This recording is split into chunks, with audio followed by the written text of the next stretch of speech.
Hello, everybody, and welcome back to 50 Shades of Tay. I'm Taylor Gonzalez, and today I'm joined by not one, but two incredible guests. You know Doug Jones from films including Hocus Pocus, The Shape of Water, Pan's Labyrinth, and Hellboy.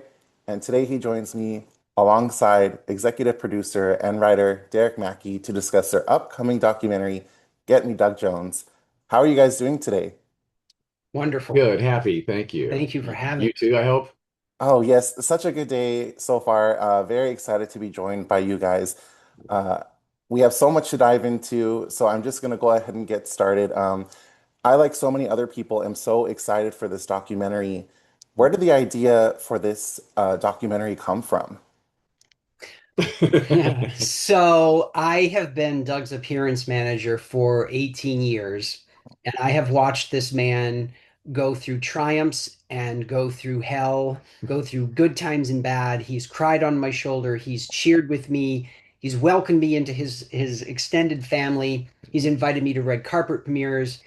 The list goes on, and watch him do all of these things, go through ups and downs with studios, and never gets the accolades he deserves. And so I figured, you know what? I'm going to make a film about him, and that'll be his accolade. And he turned me down twice, just so you Ooh. know. It wasn't like, Doug, will you do this for me?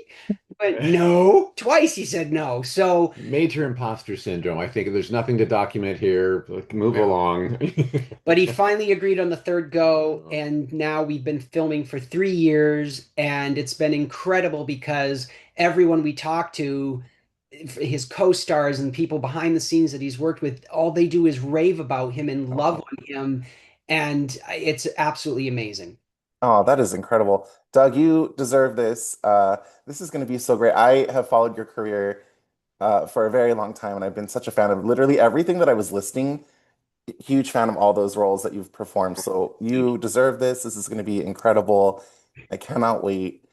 Why is now the perfect time?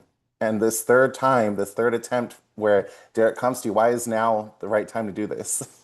Well, first of all, I never think there's a right time to make a documentary about me, period. But the reason I said yes finally was he brought along director William Conlon to that third meeting. And that William Conlon is a director who has done documentaries before. He's been a TV journalist for a long time with his whole, and he comes from a family of journalists, and the people have done interviews on red carpets in the whole nine yards. So he understands how to interview someone, how to find the story in the stories, the narrative that would carry a documentary from start to finish. And he made a film called Making Apes, which was a documentary on the original Planet of the Apes and the ape the actors and And the makeup makeup artists that, people, that made that happen. which is on Amazon. You guys should get it. Making Apes on Amazon. Yeah. So with that kind of pedigree, it's like, okay, well, and William went on and on about what a fan he was of mine, and I'll take very good care of you, I promise, Doug. I heard all that. So I'm like, well, okay, I guess we can start. So the so that's been in process ever since then. And also because I'm older now, I'm 66 years old now, and if I was like 40 nothing, I would have been like, not time yet. But now I'm at a place where there's a lot to look back on, I guess. When I look at my IMDb page and there's like, nearing 200 credits on there now, it's like, well, okay, I guess I have been at this a while. So if somebody wants to talk about it, fine, they're welcome to, I guess. And to point out as well, though, to the I'm hoping what will be a very positive part of this film, and Doug has said this before, like this is not going to be a documentary bullet pointing his career only. We Hmm. are also delving, I think this might be another reason why you said yes to us, but Yeah. because we also want to see another side of Doug. Mhm. I know, and a lot of the fans know the famous side of Doug, but what about the side that no one sees? His friends, his family, his daughter, his wife, Hmm. what religion means to him, his family, his history, his teacher from high school. Oh, Yes, we found my drama teacher from high school, retired in Florida now, and we were there for another reason, and found a day that we could all meet up, and so they caught the two of us on camera seeing each other for the first time in well over 40 years. Totally unscripted, And yeah, Wow. unstaged. We walked them into the room and they yeah. saw each other for the first time in 40 years. We hid them from each other in separate rooms. We wouldn't let her come through the hotel Yeah, with her husband until Doug was completely away from public areas so yeah. she wouldn't run into him on accident. Wow. So that's the one interview so far that I've been involved in. Yeah. All the other interviews he's done with co-stars and directors and Behind the makeup scenes folks. artists Yep. and behind the producers, I haven't. I've been dumb to all of it. I haven't seen or heard anything about any of them. Oh my gosh. So I'm going to be surprised when I see it. But but that one with my high school drama teacher was very special to me to be a part of that interaction. And then we're also going to be catching my three older brothers. Oh, They're going to come for one day of our family reunion vacation we're having this summer, and they're going to get like some footage of my brothers and me together, and then also there's sisters-in-law, there's kids, and oh my gosh, so many that is people. incredible. Yeah, and so that's a part that's never been covered in a podcast interview ever before. So the documentary is going to be special for that. Yes, I cannot wait. That sounds amazing and so special. And yeah, everyone's going to love that. Uh, Doug, when you look back on your career, you just said yourself, IMDb credits almost 200. Is there a project that you're most proud of?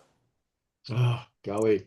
The hardest questions to answer are favorite and best and Yeah, worst and most and this. So it's gonna I don't want to do a disservice to the rest of the credits, but right. but um but movies like Mhm. Pan's Labyrinth, where I was given the daunting task of memorizing paragraphs of dialogue in Spanish, which I don't speak, in the midst of wearing a 5 hour makeup application as a fawn and clumping around on stilts and then having to have my brain alive enough during this very exhausting day to deliver this very complicated dialogue. Uh, uh, Getting through this, like, okay, pat myself on the back. I can't believe we made it through this. Yeah. Um, that and also, and then the ride that Pan's Labyrinth went on afterward, the long shelf life it's had, the award season run that it had, it cleaned up at so many award shows. Shape of Water did the exact same thing. Yeah, It was also a labor of love for all of us, and it required it required an acting muscle that I never really exercised all the way before, which was nonverbal love story. And Sally Hawkins playing Eliza in that movie, and the two of us having to fall in love with each other without one word spoken. She was mute and I was an animal. Um, and then making the audience believe that that was another daunting task. And both these movies, by the way, Guillermo del Toro being the director of, yes. so working with him is always quite a special event. Oh, Um, so I would say those are two highlights. If you want my number one and number two, like proudest moments, I think were those two films. And again, The Shape of Water making it through award season again, and when Guillermo del Toro told me about The Shape of Water, he was like pitching the idea to me and telling me what he wanted me to play in it. I said, "This is your next trip to the Oscars, you know." And he said, "Ugh." But I was right. 13 nominations later and four wins, including Best Director for him and Best Picture for all of us, and a Best Picture at the Academy Awards with a monster on the cover. That does not happen. incredible. So to be the monster on that cover, I do have a special moment of pride for that, sure. Oh, that is amazing. A few years ago, you got to revisit one of your classic characters with Billy Butcherson for Hocus Pocus 2. I did. Is there another character that you would love a chance to revisit? Yeah. Well, I, there were when I played the Silver Surfer in the Fantastic Four sequel, Rise of the Silver Surfer.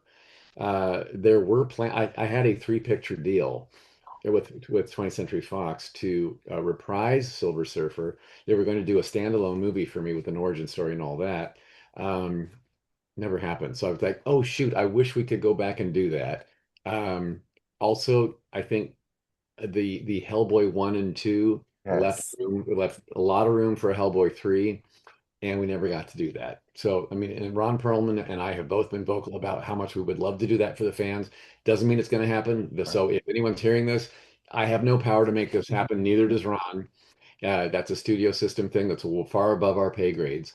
So, but again, when they start doing reboots and remakes and yeah, you're kind of like, oh, maybe that ship has sailed. I'm not sure. Well, fingers crossed, because both of those roles, Silver Surfer and then seeing another Hellboy with you guys returning, I would be there opening night. See, the thing with the Silver Surfer, because so many of the superhero movies do this now, you have all these other universes Yes. and they meet each other in the metaverse, and like they actually could bring back your version of the Silver Surfer Yeah. for even a cameo in an upcoming Marvel film because they can do a crossover from another dimension. And it's Hmm. so I'm putting that out in the universe right Yeah. now. There you Yeah. go. In Okay. the Yeah. multiverse. No, Oh, I sorry, agree. multiverse, I right. agree because the latest one with Pedro Pascal, it was not the same Silver Surfer. It was the female version. So there's room there to bring in the other one and have them Well, interact. yeah, and but just a reality check. I am 66 now, and if they bring Norrin Rad back, I would be put money on it. They're going to get some young handsome fella, and that's I'm fine with that. It's like because I'm in a The different place in fans life. wouldn't like that Nah, because it's you. I don't know. Yeah, It we need you. We need you. You kids, thank you. Oh my gosh. Derek, as you're going through these interviews and you're looking at all this footage of your friend, you've worked with him, you said 18 years now. yeah. Um, did you learn anything that you were like, oh my gosh, I never knew that with all this time and all these hours you've worked together, collaborated, that like caught you off guard? No, the only thing it's interesting, you're the second person to ask that in all these interviews that we've done. What I found was the when these celebrated personalities were opening up and talking about their friend Doug and their co-star Doug, how their walls broke down and a few of them cried. That surprised me more because Wow. it showed what I know about Doug of what a good person and how much they love him. Because that I was not expecting to have someone break down on camera and openly break down. They wouldn't even hide it. They'd just be like, "See what you're doing to me," like like they went with it. So, Oh, but not information. There's nothing. I was trying at the beginning, and Doug's like, "I can't believe you did this." I was trying at the beginning when William and I were writing. It's like, "Hey, we're gonna get someone to tell us that Doug either got mad once in his life, or what."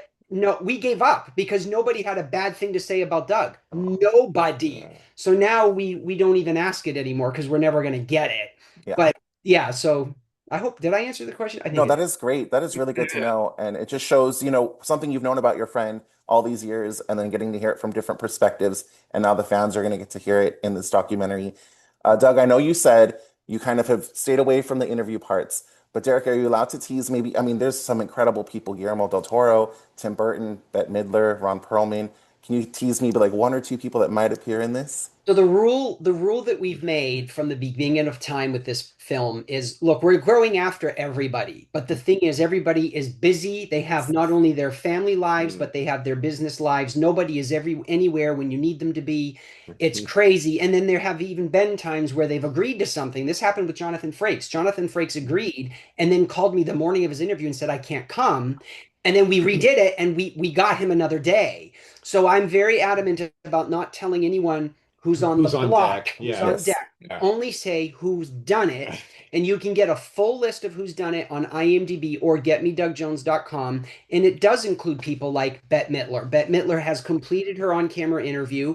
Noah Wiley, Sonequa Martin Green, Jonathan Frakes.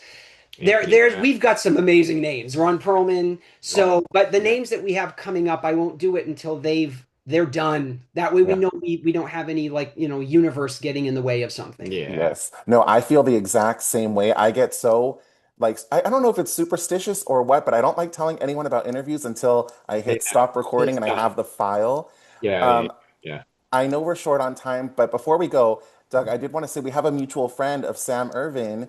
I Oh know you guys have been longtime friends. yeah. Have you guys ever collaborated together as far as filmmaking?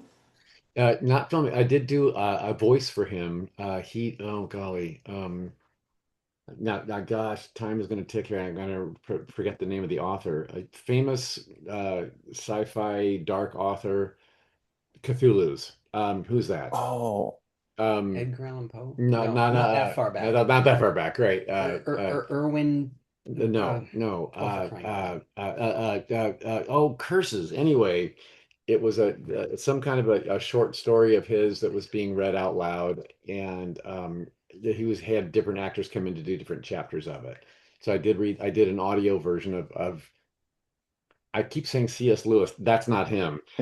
It's the At the Mountains of Madness. Who might have written that? Oh my gosh. Lovecraft. H.P. Lovecraft. Thank There you. we go. I Yes, looked I it was up. like, It was I driving. almost said it, but I didn't want to be wrong. I was like, are we talking about H.P. Lovecraft? Okay, Yeah, yes. that's why C.S. Lewis came out. The The, initial. the initials, Yeah, yes. Oh yeah. wow, incredible. Well, I would love to see the two of you work together on something in the Yeah, future. Sam and I actually met on Instagram because he reached out there to say thank you to me because I was a part of I was a guest on a podcast reviewing Hallmark Christmas movies. Mm. Oh He yes. directed a few, and Yes. the one that I was a guest of to review was one of his. And I love Hallmark Christmas movies. That they make my heart happy. And so I was the hosts of the show were all comedians. And one of them loves Hallmark, one hates Hallmark, one is a kind of on the fence. And I was a voice of like, oh my gosh, I love it. And so Oh. he reached out to say thank you for sticking up for our movie, and that started our friendship. Oh, that's incredible. Well, hopefully he gets to direct you in a Hallmark Christmas That's my movie goal. Yes, soon. Uh, yes. I just want to say thank you guys both again so much for doing this. It was an honor to meet you both. If people want to get involved and help out with this film and support it, Derek, what's the best way for people to get involved with this? Yes, so you can go to getmedugjones.com. There are links there that go to our Kickstarter campaign and what we're doing on Kickstarter, or you can go to kickstarter.com and put in Get Me Doug Jones. It works either way. So real quick, we were able to raise all the money to shoot the film and principal photography on our own. Private donations and investors and producers and things like that. What we're trying to do now is finish the film, and there's a lot that goes into finishing film: music rights, composers, editors, traveling to all the film festivals. It costs money, so we are asking people to help us get the film into theaters by pledging on some amazing perks that Doug has donated, that some Mm. of his cast has donated, including Bette Midler. That's a hint. And so we're asking people, if you've got a couple of dollars that you don't know what to do with, give it to us so that we can have this movie in theaters next year and then on every streaming platform known to man. So There you go. getmedugjones.com. That's very. Ah, Derek, Doug, thank you both so much. I had a great time talking with you. Everyone, check out the links in the description of this video to support the film, and I hope you guys have a great rest of your day. Thank Thank you, Taylor. you. Big love for you. Bye bye. Bye. Bye.